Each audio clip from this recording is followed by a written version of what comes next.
are not known by it. Whoops. Love stream. Best part about YouTube, I can change the title midway. Yeah. So when's Liam gonna do this?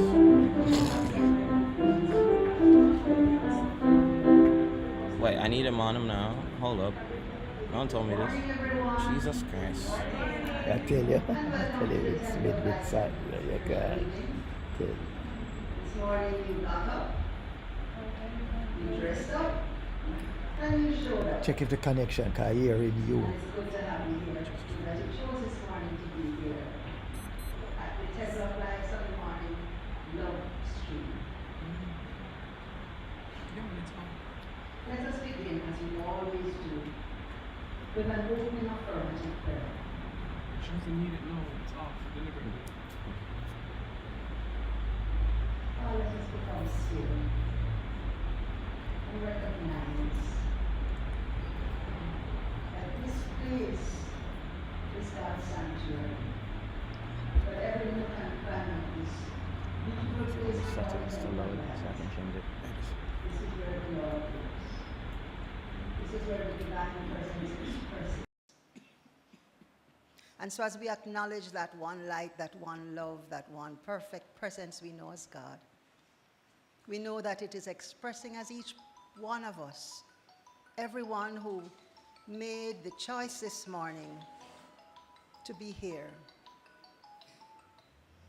I'm knowing that this morning's experience is one that is uplifting, one that allows us to open our consciousness to go a little deeper, to understand who and whose we are, to know that we are made in the image and likeness of perfection, and that all is well. I know that this morning's experience is a celebration of life, a celebration of that point in consciousness where we come to know our divine, our divinity. This we are grateful. We're grateful for everyone who comes. We're grateful for the music. We're grateful for the message. And truly we're grateful for our continued upward spiraling on this pathway of truth. And so in this consciousness, I release these words with a blessed assurance that they are fully and bountifully and perfectly accomplished. I rejoice that all this is so now, and so it is. You know, they say that when America catches cold, or how is it the other way around? When America sneezes, Jamaica catches cold? Well, as I read our inspirational reading this morning, this reminds me of that. It's a reading by Reverend Dr. Carol Carnes, and it's entitled, "We Influence the Rest of the World." Everything we think, say, and do is governed by the principle of unity. We are all interconnected. On subjective levels, we are aware of what is going through the field of mind we all share.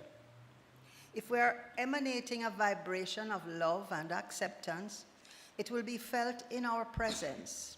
But more importantly, it will be enlivened in our shared experience. We cannot change the world. We can only elevate ourselves. As we raise our own love quotient, we enliven that quality for the general good. So often, we see life as a passing scene that we are observing. We forget that we are a central player everywhere we are. We belong. We are necessary to the well-being of the whole. When we watch the evening news, we ought to realize this is happening to us, not to them. This is our created experience. When we see what is ugly and violent, we ought to ask ourselves, where in me is there any remnant of that kind of energy? How have I contributed to the possibility that this even exists? If we only knew what powerful beings we actually are, how we vote for the kind of world we choose to live in by our choices, our mental focus, our actions. This truly, friends, is the day the law has made. The law of mind which brings about what we think about, individually and collectively. Today, let us give the law some love as its creative impetus. And so it is.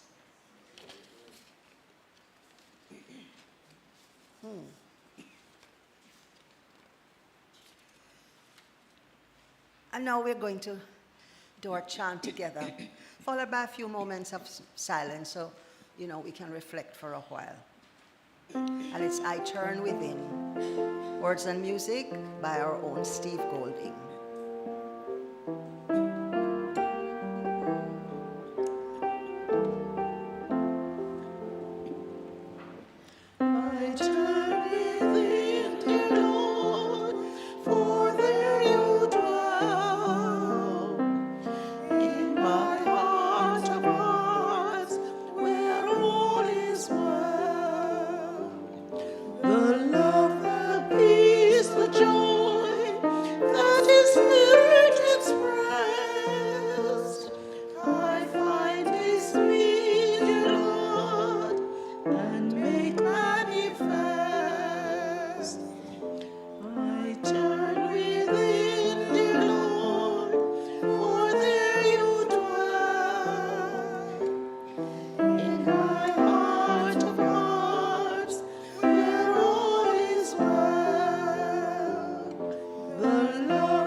Be still and know that I am God.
And as we open our eyes and come back into this room, let us together just allow that love that is within us to manifest in and through the affirmation of divine love.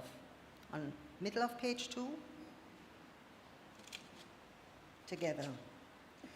Divine love prospers. Divine love foresees everything and richly provides every good thing for this church now. Divine love is now victorious, and so it is. Divine love is doing its perfect work here and now. Divine love harmonizes. Divine love adjusts. And so it is. And so it is. I think those two lines were kind of mixed up. Yes, the word is transposed. And now we do together our praise song. Life is for living.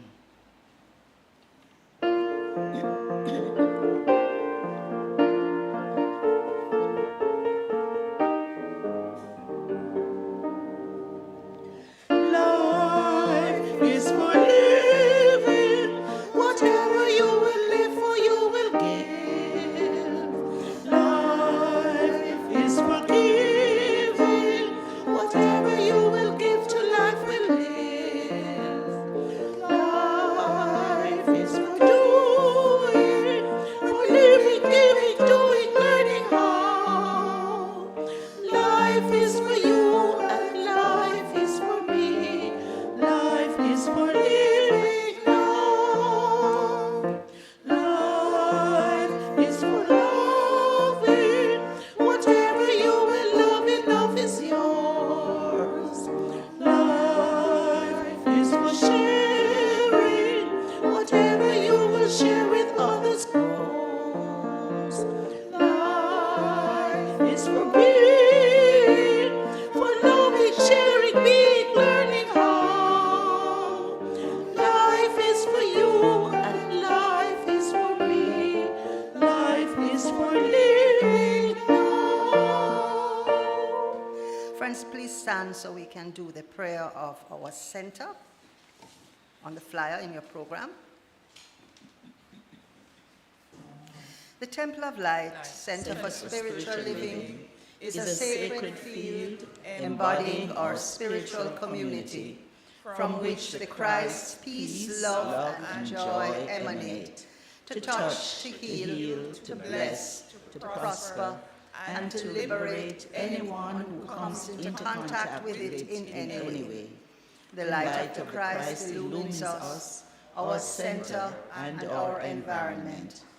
Our spiritual community is filled with and surrounded by the presence of God, and is growing from strength to strength.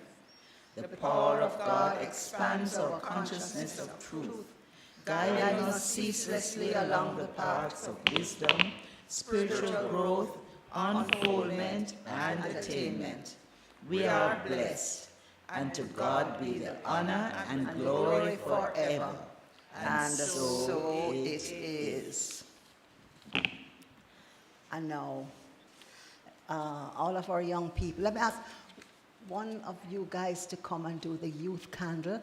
Oh, Liam, good morning.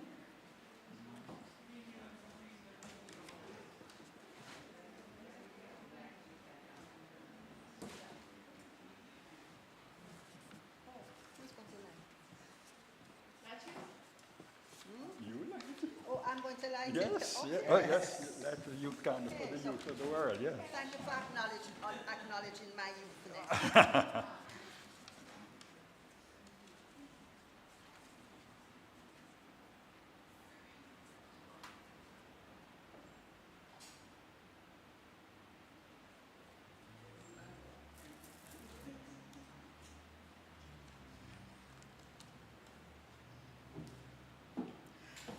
I light this candle on behalf of all the youth of the world. Let us together behold the Christ in them. And we can say together, We we love you, we appreciate you, we salute the Christ in you, we see you as shining lights unto your world. Liam. God is blessing you now, and so it is. And now we're going to do our mission song.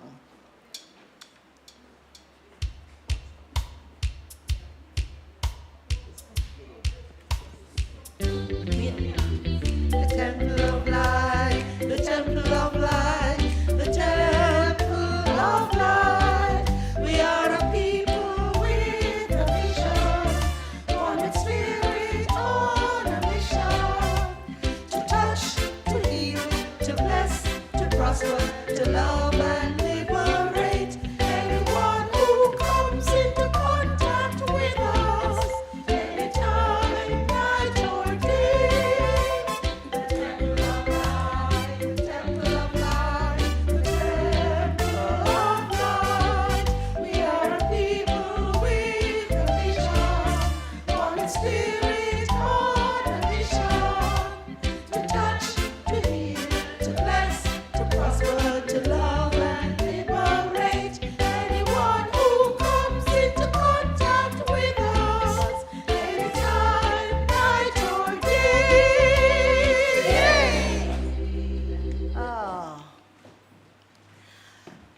We are always grateful to our beloved Maestro Noel Dexter for penning that beautiful piece of music.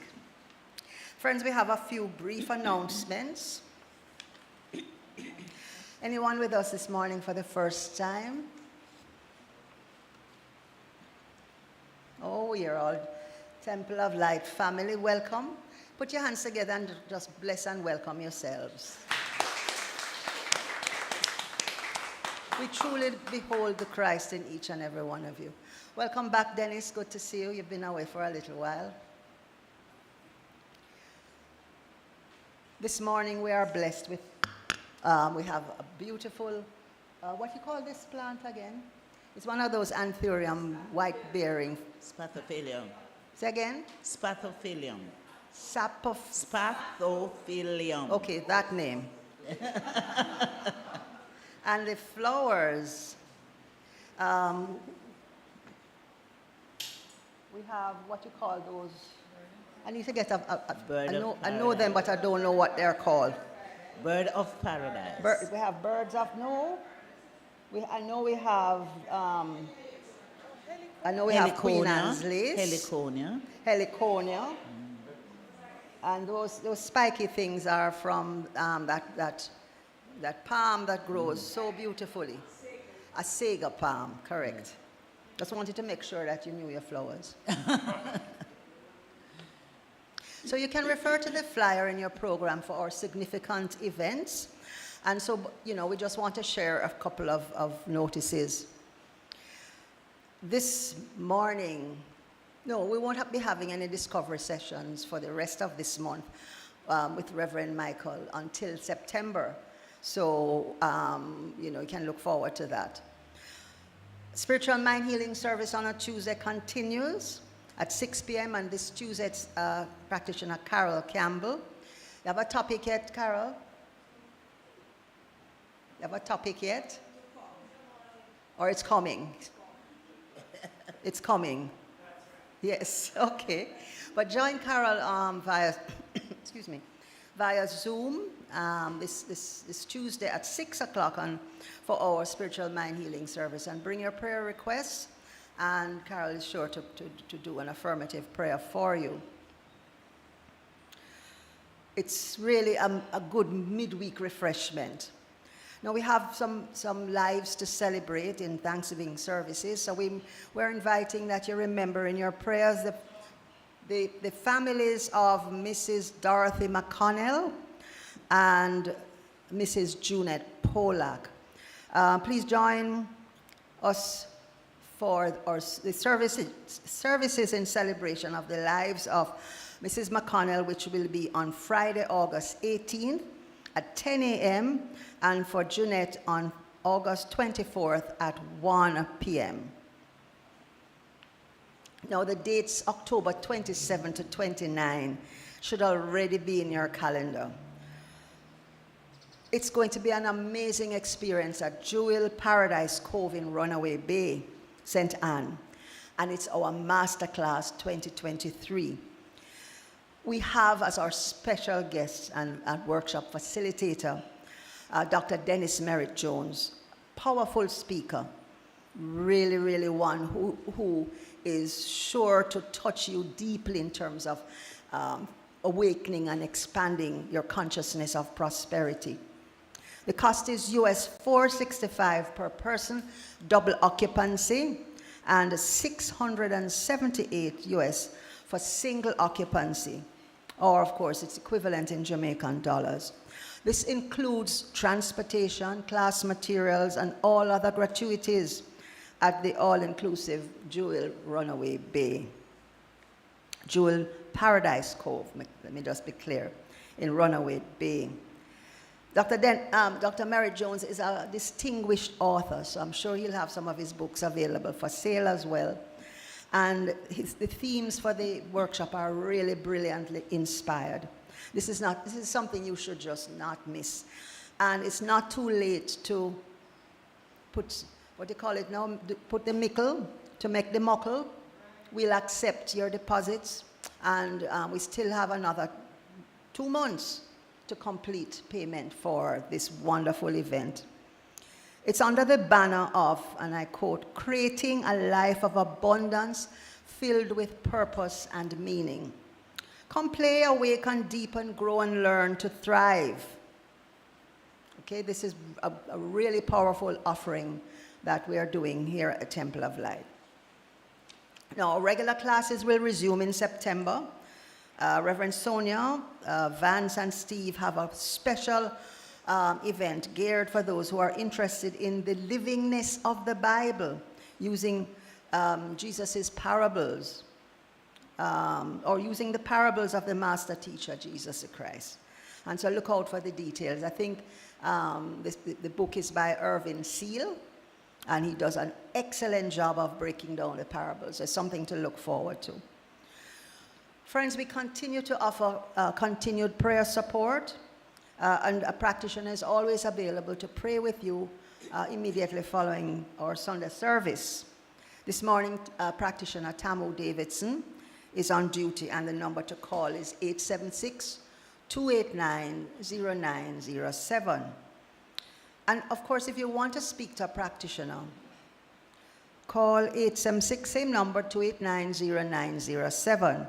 And this is from 8 a.m. until midnight, Monday to Friday. Pastoral counseling is also available, and you can call the office for an appointment. Friends, we thank you for your generosity in helping us to be a beacon of light in the world. And if you wish to support our ministry financially, kindly visit our donate page at donate.templeoflightcsl.org, which has all of our banking details. Thank you, as together we support a world that works for everyone. Mm-hmm. Okay, of course, you know, you can bring your donations here as well. Doesn't have to always be online. You can bring your donations here. We welcome every offering. And this concludes our announcements, and we ask that you stand for us to do our first hymn together. Sing, oh sing, ye joyful people. And it's on a flyer in the program. And of course, for those of you joining us online, it shows up on the screen.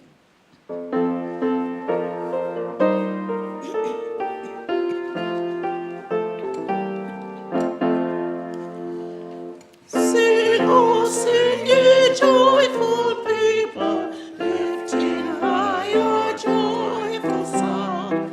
Ring the bells from every steeple, sing your praises full and song.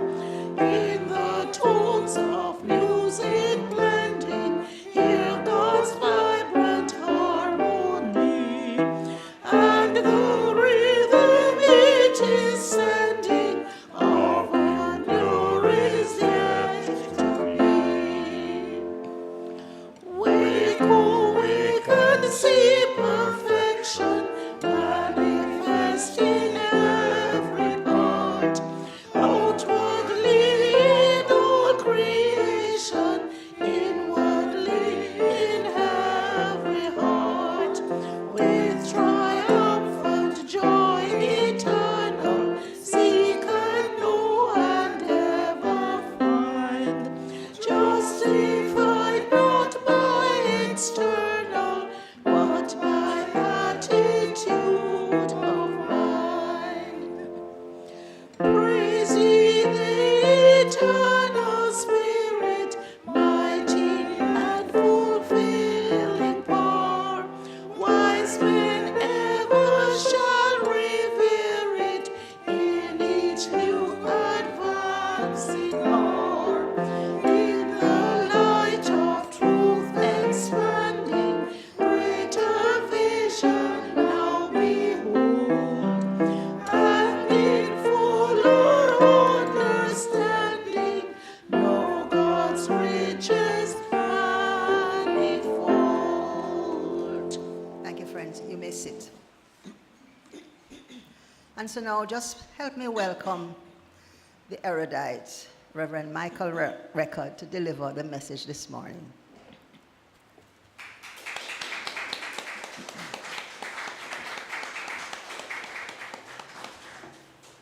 Good morning, good morning. Thank you, Sandy, for setting the tone of the service this morning. And good morning to all those who are in the sanctuary. And I welcome to those who are listening in online. For the benefit of the latter, let me describe the morning. It is cool for a change, and we welcome it. There's a sun trying to peep out of the overcast sky, and so it looks golden. And it matches the flowers, the beautiful flowers. We have pink and we have white and we have lovely green. Well, the grass is rather brown, but the leaves on the trees, especially the Ponciana trees, nice and green. In other words, it is a normal Jamaican morning. It is a morning of infinite abundance and unlimited possibilities. So who here thinks that the reggae boys and reggae girls can one day win their respective World Cups? I see a whole lot of hands going up, because we do live in a world of infinite possibilities. And both of them are on their way, on their way. I just love the optimism. My talk this morning is an optimistic book. Here it is, The Art of Abundance by Dr. Dennis Merrit-Jones. And as Sandy told you earlier when she was reading the announcements, he will be the facilitator of our annual Masterclass on the weekend of October 27 to 29. It is being held at the all-inclusive hotel, Jewel Paradise Cove, in Runaway Bay, St. Anne. Reading the book cemented my intention of going, but I had intended to go even before reading it, for two reasons. First, I had met Dr. Dennis a couple of times many years ago and was really impressed by him. On one occasion, he came here to Jamaica to officiate at the ordination of the center's ministers.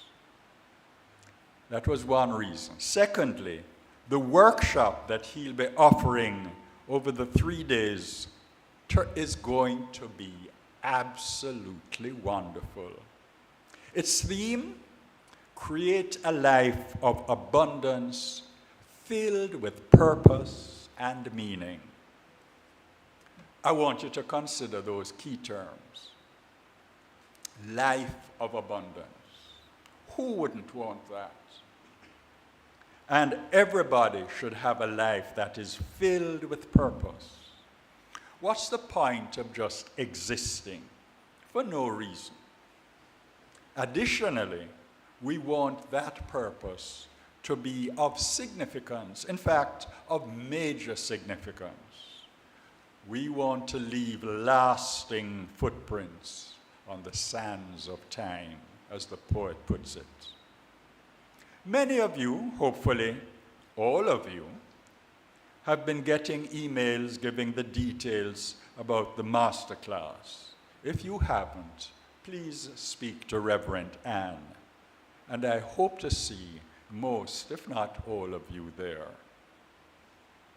The Art of Abundance is one of the books that Dr. Dennis will be using at the Masterclass. So this talk will give you a taste of what is on his menu. The subtitle of the book is 10 Rules for a Prosperous Life. And each of the 10 chapters on the rules is divided into 5 sections. The sections are the premise, the problem, the principle, the practice, and the payoff. Additionally, there's a summary at the end of each chapter. Now you'll see that the book is divided into numerous sections, and you can read them in small bites, 10 to 15 minutes a day, which I think confirms on how most of us read nowadays, where there is rush, rush, rush, rush, and a whole lot to see on our cell phones. You can get a good idea of what the book is about from just the titles of the rules. First title, Be One with Life. And already we have a feeling of what that means, be one with life. The second title of the chapters, Be aware that you live in an expanding universe. The third title, Be accountable for your consciousness. These titles are self-explanatory, aren't they? The next one, short and sweet, Be focused. My mother used to tell me, the secret of success is focus, is concentration. The fifth title, Be in the flow. The sixth, Be passionate. I know that's one of Carol Campbell's favorite words, be passionate. Seventh, Be blessed. The eighth one, Be of service. We know what that is. And the ninth one, Be courageous. And the 10th, Be a catalyst for good. I'll touch on all the rules, the 10 rules for a prosperous life. I'll touch on all of them. And you might want to take notes. I'm really going to give you the entire book in 20 minutes. It'll give you, as I say, a taste of what is to come at the Masterclass. But I do want to focus on 3. The third one, Be accountable for your consciousness. The 6th one, Be passionate. And the 8th one, Be of service. I believe that those 3 encompass all of the others. Now there's a definition of prosperity in the glossary of our chief textbook, The Science of Mind. For the sake of any newcomers, not in the sanctuary, you're all family, but those who may be, anyone who may be online. Any newcomer, the author of the textbook, The Science of Mind, is Ernest Holmes, the founder of this philosophy, this religion, this teaching, take your pick, which we call religious science. You'll find that Dr. Holmes's definition echoes most of the points that Dr. Dennis makes in the book. And this is Dr. Holmes's definition. Prosperity is the outpicturing of substance in our affairs. Everything in the universe is for us. Nothing is against us. We must know that everywhere we go, we meet friendship, love, human interest, and helpfulness. Life is ever giving of itself. We must receive, utilize, and extend the gift. Success and prosperity are spiritual attributes belonging to all people, but not necessarily used by all people. Unquote. The first sentence of that definition hints at an important distinction between abundance and prosperity that Dr. Dennis makes very early in his book. His distinction says that abundance is a principle, unlimited potential, the unseen essence of, quotes, more than enough. On the other hand, Prosperity is the visible outward demonstration of what has been conceived. In other words, abundance is the potential or the ability you have to manifest your material things, while prosperity is actually having the material things.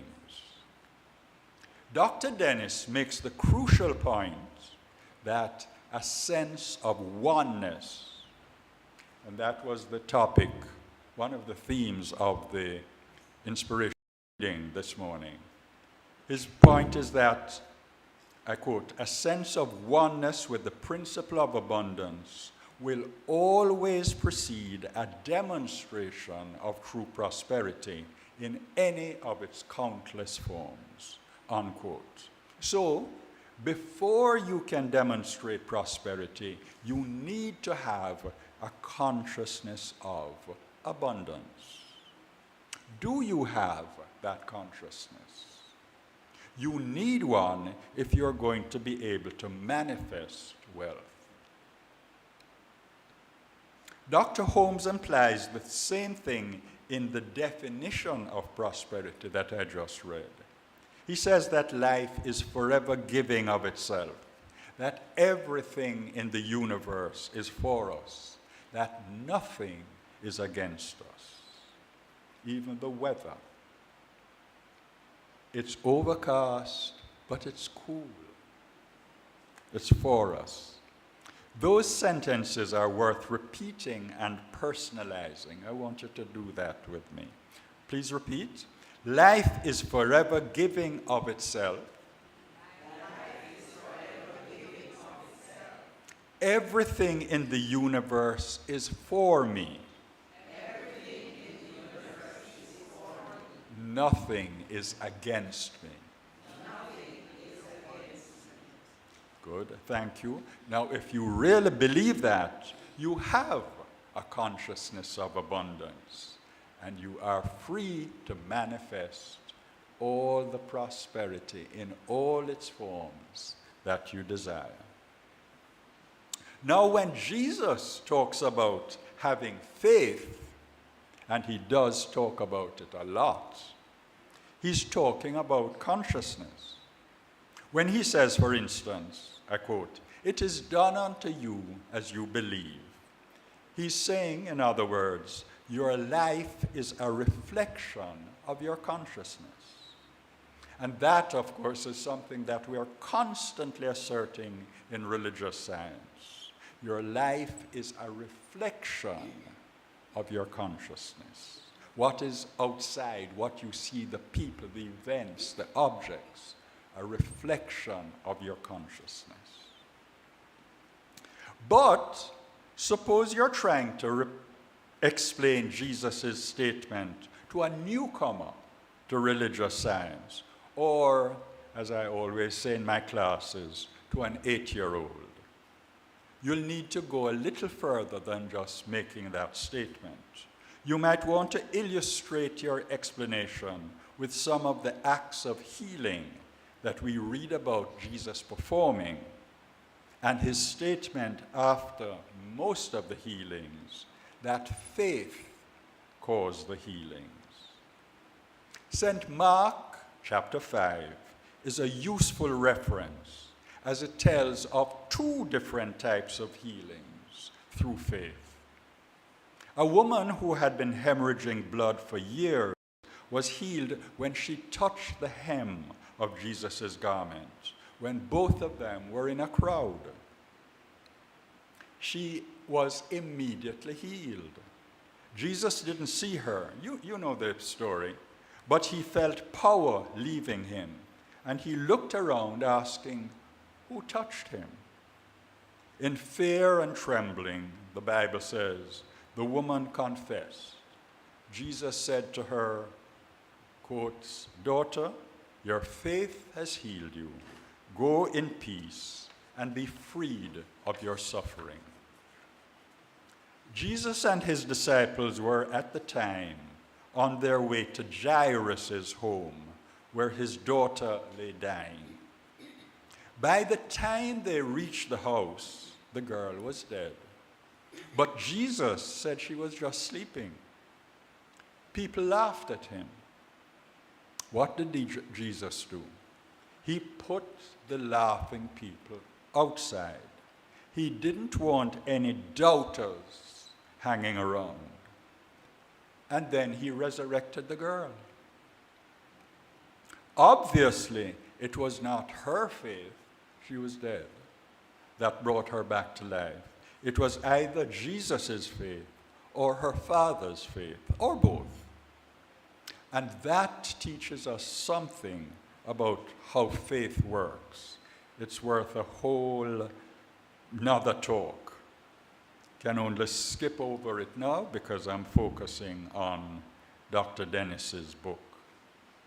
That he got rid of the doubters is interesting, for elsewhere he performs healings in the presence of doubters. Maybe it is harder to raise the dead than to heal leprosy or a withered arm, two of his other miracles. Miracles are hard to explain. That's why they're called miracles. But there's something else that you have to explain to the 8-year-old or the newcomer. And this is tricky. It is done unto you as you believe, as Jesus says. But he should have added, but only if what you believe is in line with the law. You can't ignore the laws of nature, which, as Dr. Holmes says, quotes, are set and immutable when you are planning your actions in life. You can't ignore them. You can't jump off a building and flap your hands and think you're going to fly, as a certain bedwood is supposed to have done. But here's the tricky part.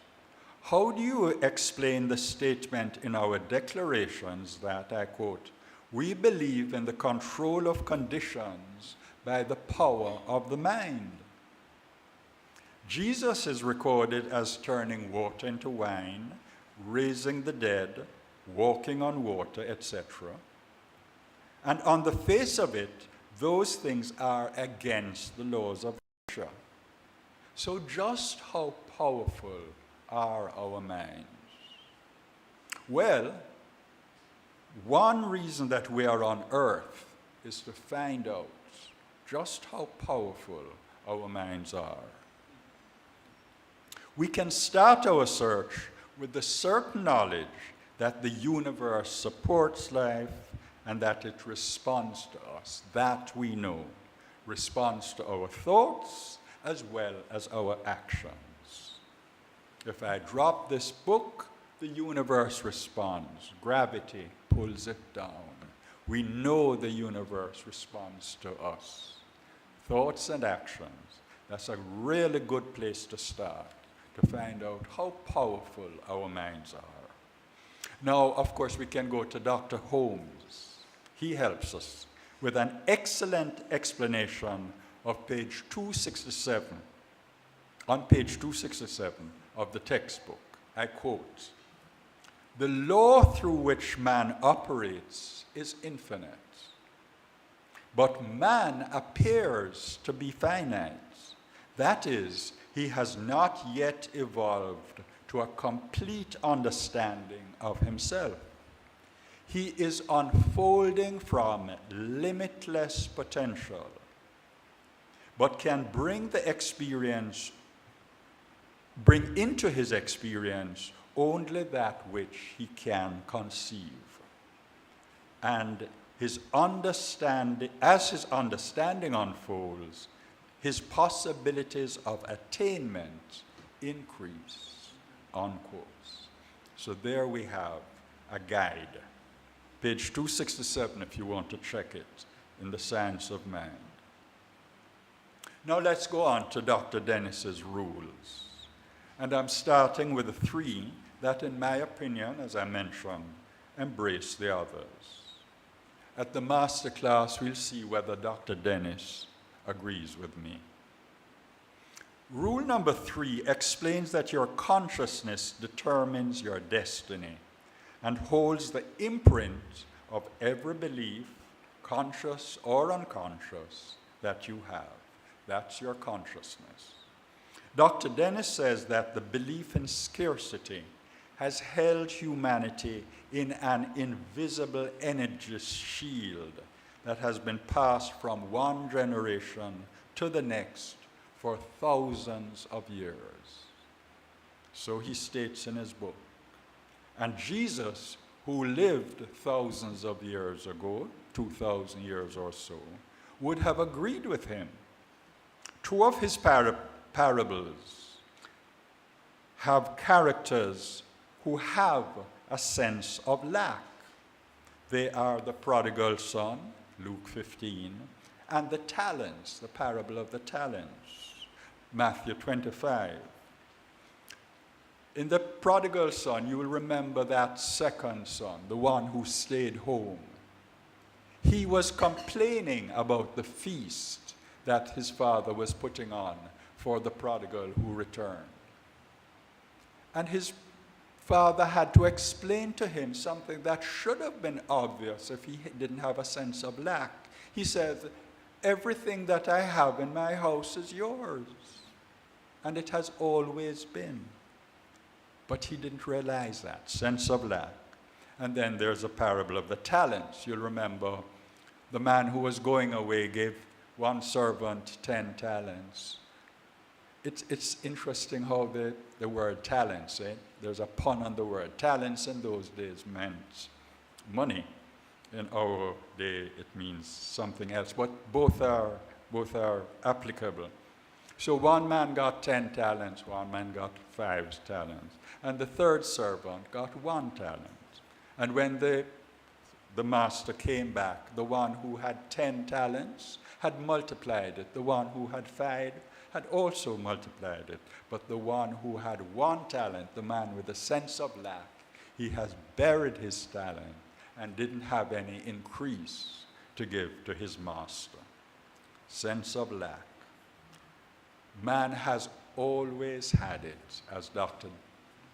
Dennis states in his book. And we need to get rid of it.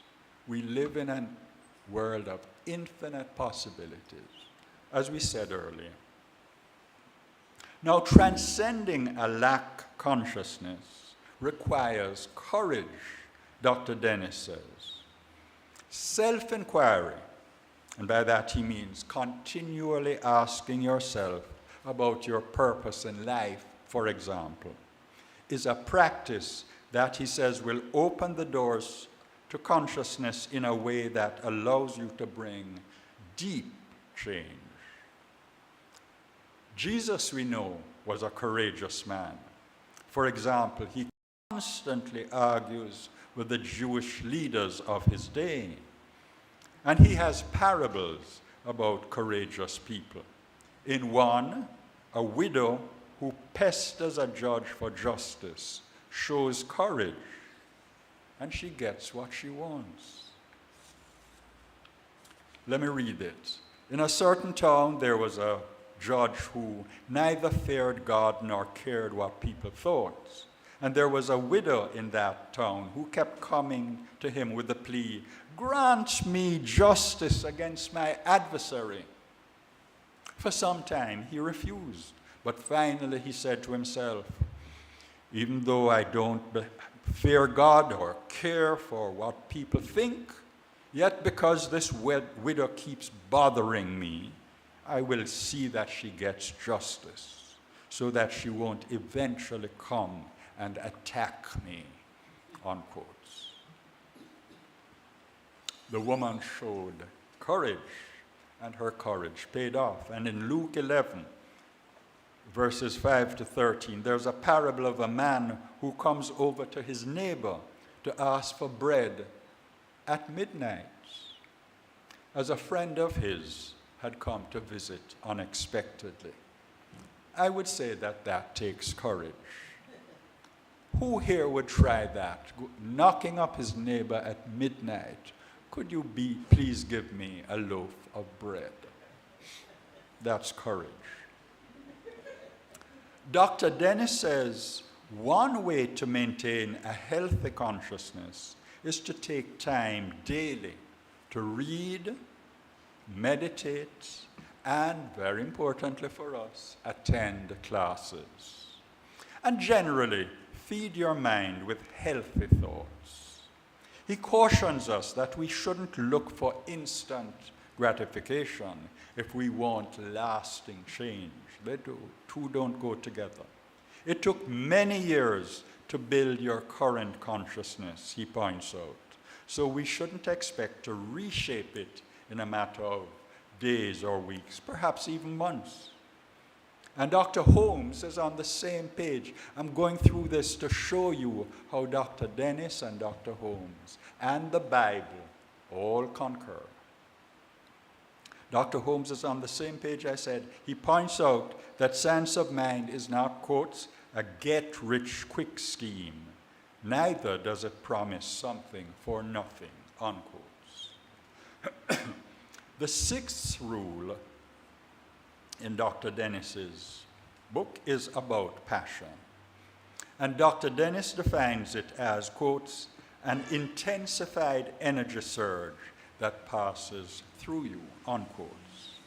It's what you do with it that matters, he says.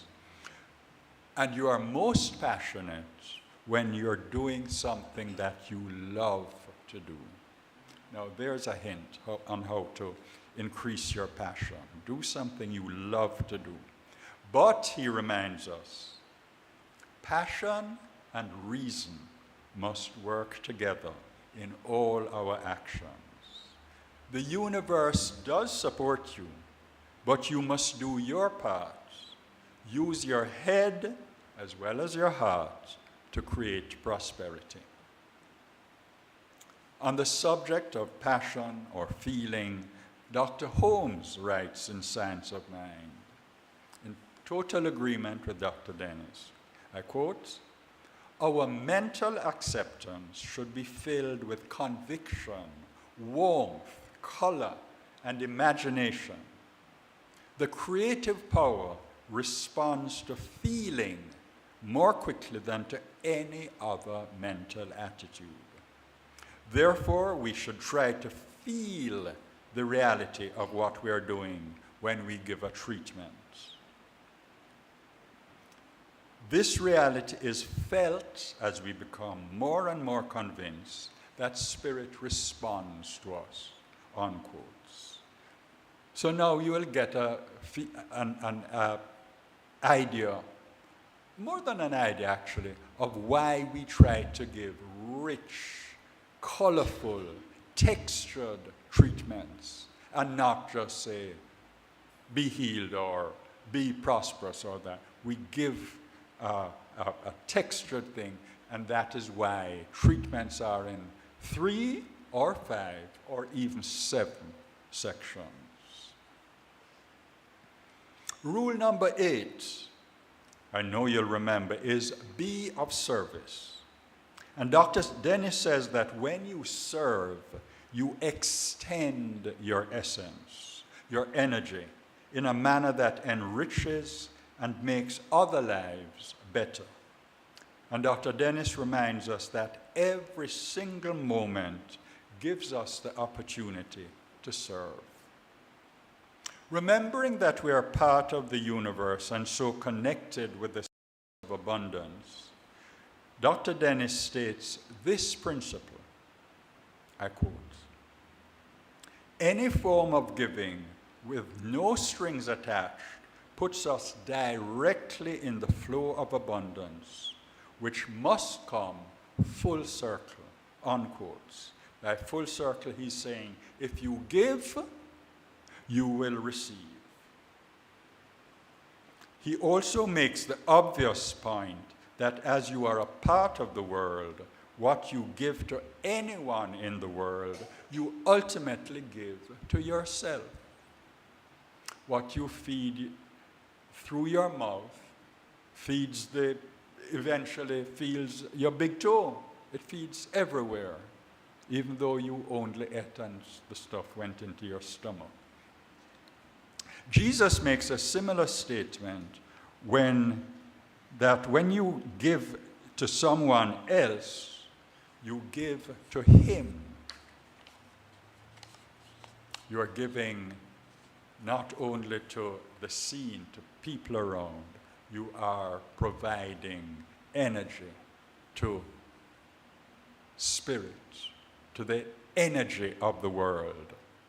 Now, there are numerous articles and lists and videos online about scientific research on the benefits of giving. And actually, in my last talk, I listed some of them, but I'll repeat some. No harm in giving you a good thing twice. Here are 5. Last time I gave you 10, here are 5. Giving releases what we call feel-good chemicals in your body, so you immediately feel pleasure when you give. Just as if you had bit into a bar of chocolate, or you had a spoonful of ice cream, or you had a sip of brandy. Take your pick. The chemicals that are released, oxytocin, serotonin, and dopamine, they are feel-good chemicals immediately released when you do something nice for somebody else. The second benefit, regular giving gives you a sense of purpose in life. And as I said, everybody needs a sense of purpose in life. The third benefit, giving helps you feel more positive about your own material circumstances and helps to boost your self-esteem. Number 4, giving helps you live longer. Scientific fact. Giving helps you live longer and enjoy life more. And number 5, giving brings you new friends and strengthens the friendships that you already have. I now want to just touch on Dr. Dennis's other rules. The first one, among other things, makes the interesting point that what we are seeking isn't actually prosperity or even abundance. What we are really seeking is the freedom that prosperity represents and the inner peace that abundance brings. Think about it. You don't really want more and more and more money. You don't really want a bigger and bigger house. You want the peace and the serenity and the calmness and the control that the prosperity and abundance brings. In rule number 2, we are reminded that the universe is constantly creating, never stops creating. And the same creative process that operates through the universe operates through all of its parts, including us. Dr. Dennis says that unfortunately, the collective consciousness of humankind is hypnotized by the belief in, quotes, not enough. So many of us, there's not enough of this, there's not enough fossil fuels, there's not enough this, that, and the other, not enough gold, not enough that. You know the refrain. And those feelings bind us, hypnotize us, he says. Rule number 4 states that our minds are continuously absorbing information from outside sources, and we need to make sure that the information coming in affirms what we want to create, because what is in our minds is what is going to be reflected in our world. What we take into our minds is what we think about and so create. So we must make sure our thoughts don't harm us or anyone else. Rule 5 states that in order for abundance in any form to flow into your life, you must allow it to flow out of your life. You have to breathe out before you can breathe in. You must give in order to receive. The rule also tells us not to be afraid. You see, fear pushes against the natural flow of life and causes suffering. If resistance to life because of fear becomes a habit, the pipeline for abundance to flow becomes clogged. Dr. Dennis is talking about pessimism. And that takes us into rule number 7. It says that though we were born abundantly blessed, our blessings will lie dormant until we activate them by the power of a positive outlook on life. So focus on the good in your life. Have an attitude of gratitude. What you focus on expands. Rule number 9 reminds us to be courageous and passionate. And rule number 10 says that each person has a role to play in helping to create an abundant life, so that being a catalyst for good in the world brings out the best in us. In wrapping up this talk, I want to take a slightly different track. I want to ask a question about one of the foundations on which every country in the world is built, the social science called economics. The first book that I read way back when on economics started off with the first sentence, stating that economics is about scarcity. That is how it began. And online research, just last week, gave me an essay that began, quotes, "In economics, scarcity refers to the basic fact of life that there exists only a finite amount of human and non-human resources. That," economics says, "is a basic fact of life." Here is the question. Do we believe what science of mind teaches, that we live in an infinitely abundant universe? Or do we believe the economists? Both theories cannot be true. They are mutually exclusive. Now, if the economists are wrong, then the economic theory of every nation on earth is founded on a falsehood, a belief in scarcity. And so the economics that we learn in school is based on a falsehood. Can we ever solve the challenge of poverty if that belief in economics, in scarcity, does not change? But here's the thing. When we look around us, please look, we see abundance. We see a universe full of infinite possibilities. And that is why I believe that science of mind, not economics, has it right. And that is why I believe that the reggae boys and reggae girls can one day win their World Cups. Namaste.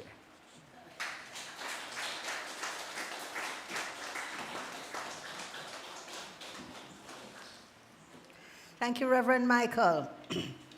Really, really powerful insight, and look at Dr. Dennis Merrit-Jones' book, The Art of Abundance. Great summary, looking at this idea of abundance versus prosperity. Abundance is just all that is, and prosperity is our demonstration of that. And we looked at all the rules, and he singled out 3 of them. The rule number 3, consciousness determines our destiny. Rule number 6, the whole power of passion, and rule number 8, our need to be of service. So much more. Reverend Ann, do we have the book available in the book room? Are we getting some for the... I am returning this one copy to the book room this Yes. morning. One copy. Well, so we can look forward to getting some, right? Until the others get, the other books come. Yes. Understood. Okay, great, friends. We have had a wonderful feast. Can we put our hands together again for Reverend Michael?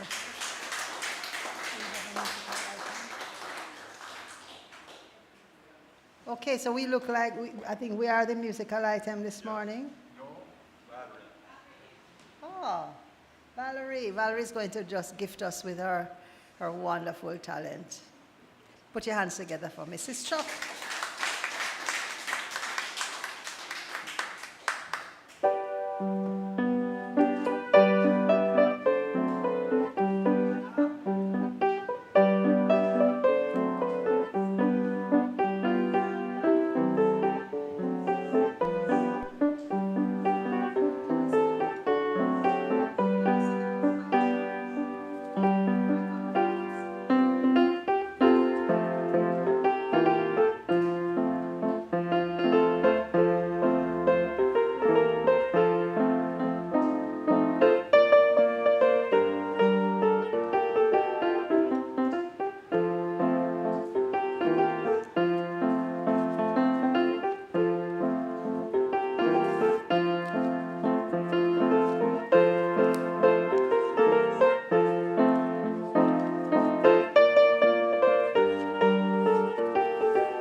I tell you, Jamaican folk music is at the top of my list. At the top.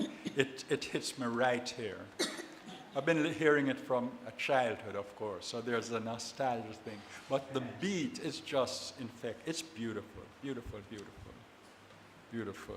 That's why I love the folk singers. Well, both parts of it, the serious part and the folk part. Love it. Okay, so that was a musical item. Valerie, thank you so much. That really was beautiful. Really lovely, lovely, lovely. Lovely. Let us now have the prayer of Jamaica. It's on a flyer or it's on screen. Together? Prayer of Jamaica. The radiant light of God's love is now flowing through us and from us. Oh, please stand. To everything and everyone it touches. The eternal light of God's love now completely fills, covers, and surrounds our island Jamaica. The glowing intensity of the light of God's love now interpenetrates and awakens within the hearts and minds of our countrymen and women the truths of life which set free, The light of God's love is growing and glowing in intensity in the hearts and minds of mankind everywhere. Love, health, harmony, goodwill, peace, uprightness, integrity, joy, prosperity, kindness, and our oneness under God are now established, and so it is. And we now have our second hymn, I Praise the Wealth of God. On a flyer or on screen.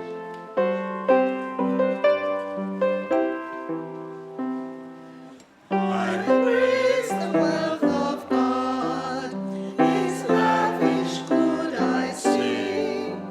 It flashes from the barren twig and shines in everything. I sing, I sing, I sing, my joy shall know no bound. His glory like a dazzling ray illuminates the ground. I sing the wealth of God, it stays not in the sod, nor dwells alone in sea and air, its gold is everywhere. I sing, I sing, I sing, my joy shall know no bound. His glory like a dazzling ray illuminates the ground. The floor I daily tread, the roof above my head, the walls I touch with startling light are shimmering with light. I sing, I sing, I sing, my joy shall know no bound. His glory like a dazzling ray illuminates the ground. Oh, blind and woe begone, this earth is now His throne. Give up your grief, your voices raise, and praise, and praise, and praise. I sing, I sing, I sing, my joy shall know no bound. His glory like a dazzling ray illuminates the ground. Please remain standing and take your love offering blessings in your hand. If you are on screen, please place your hand on your heart. And together we'll say the love offering blessings on the envelope. Lovingly I give, joyfully I receive. Be thou fruitful, increase, and multiply. Bless, prosper, and enrich everyone whom you touch, and replenish all of my financial affairs. So be it. Thank you, Father, and so it is. And please join me in the closing affirmative prayer. We go within, and within we find our source. Within we find God. We find God in all its many manifestations. We find God as peace, as joy, as abundance, as prosperity. We find God as unity. We find God especially as love. And we open our hearts and minds to receive all these blessings of God.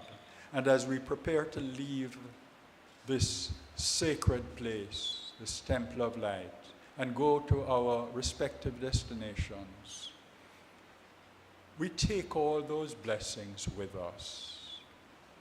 And because we remain connected with our source, our lives remain prosperous, remain calm and peaceful and blessed. I know this, I believe this, and I release my words into the law of mind, giving thanks that as I have spoken, it is so, and so it is. Let us sing, Yes, There Is Love on Earth, and as we sing, you can come up and place your love offerings in the box. It is there, just checking. Yes, there's love on earth.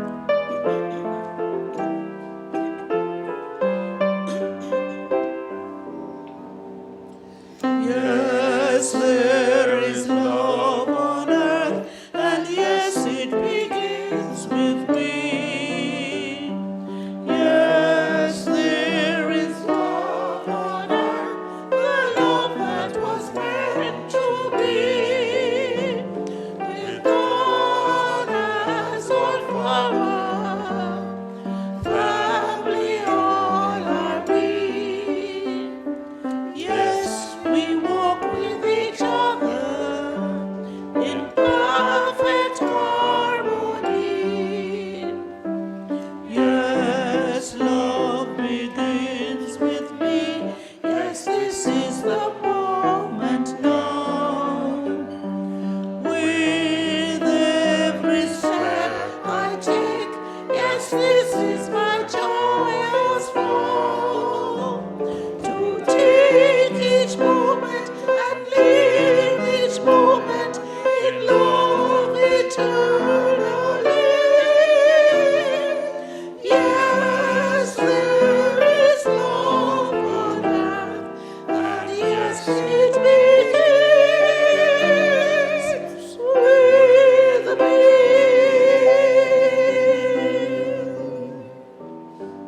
And we remember that Reverend John has a 5 minutes in the garden with him every Monday, Wednesday, and Friday at 6 o'clock in the morning. Delightful, delightful way to start your day. On Tuesday, it's Carol Campbell, is it, on Tuesday? And she will be giving us her words of wisdom, perhaps with a little bit of passion. On Tuesday, the evening spiritual enrichment service at 6 o'clock online. And then we are going to come back here next week, Sunday, same time, same station, for another Sunday morning service.